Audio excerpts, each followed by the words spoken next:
Transport Minister Barbara Creecy says there's been a drop of more than 20% in road fatalities since the start of the festive season compared to the same period last year. Authorities have stepped up visibility and safety campaigns. This as traffic is expected to peak ahead of Christmas. Our Znigo Mhlaba has been speaking to taxi owners and passengers and joins us now live from Cape Town. From the bus terminal, Znigo, as you promised, you are now catching up with taxis on the road. What are you learning?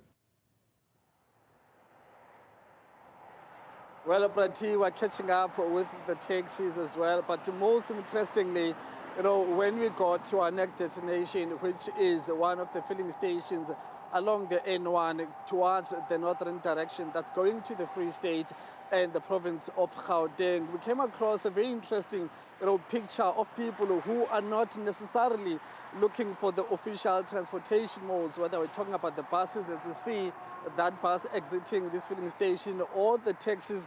There are people who are hitchhiking all the way to Gauteng, Prati. Those are the people you see there lining out just next to the N1 northbound route. And these are the people who are actually working along these farms that are just, outside Cape Town city center. So where you'll find, people are working in the winelands. So these are the people who are unable to go back to the city, to get buses or taxis.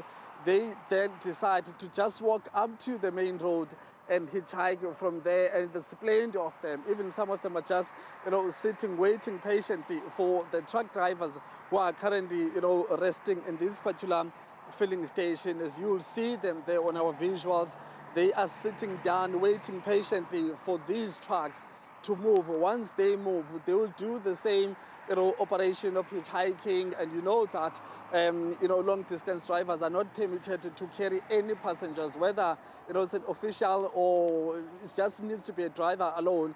And of course, we do see more minibus taxis making their exit out. And talking about minibus taxis, Prati, there was a very strong message that came out from the Transport Minister Barbara Creecy, where my colleague Nasi Pisame was earlier on, where she really, called on the taxi associations to take responsibility and ensure that they account for any fatalities that might have been caused by this form of transportation. So let's take a listen to Minister expanding on that matter.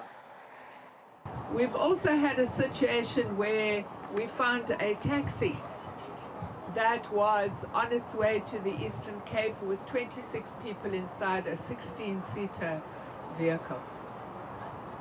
So the request we are making to Saboa, to Santaco, to NTA, we need intensified operations from your side to prevent the overloading of passenger transport vehicles. Because if we find those vehicles and they are in breach of their operating permits, we are going to impound them.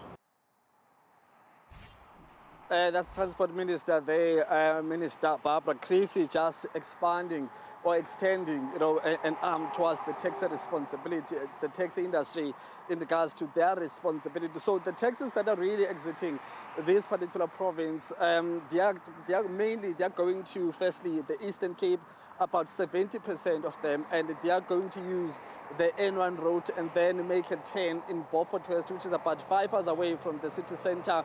But the other route, which is much safer, is the N2 that goes towards Molson Bay, Georgie, and of course Niza, all the way to Port Elizabeth.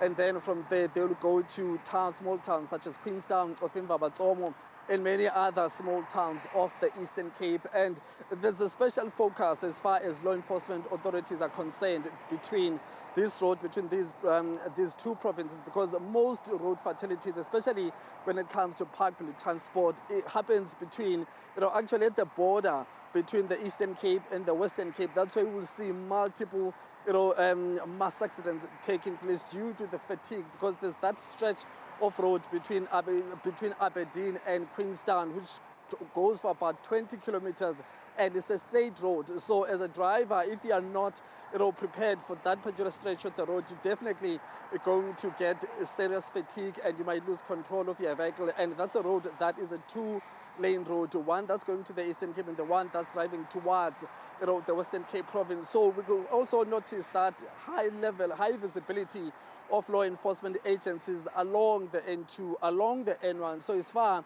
as those that are exiting the province, I think the law enforcement have done enough in terms of checking the cars in regards to roadworthiness, but also ensuring that the passengers are fitting the exact number or the required number of a particular vehicle. As we said, the minister, that there was a minibus taxi that was overloaded when it comes to passengers. So these are some of the things that have really come out of the Western Cape as they've been gearing up for the final exit of workers and those that are traveling back to their respective home, Prati. Much appreciated. That's Ligo there for us, out and about in the Western Cape.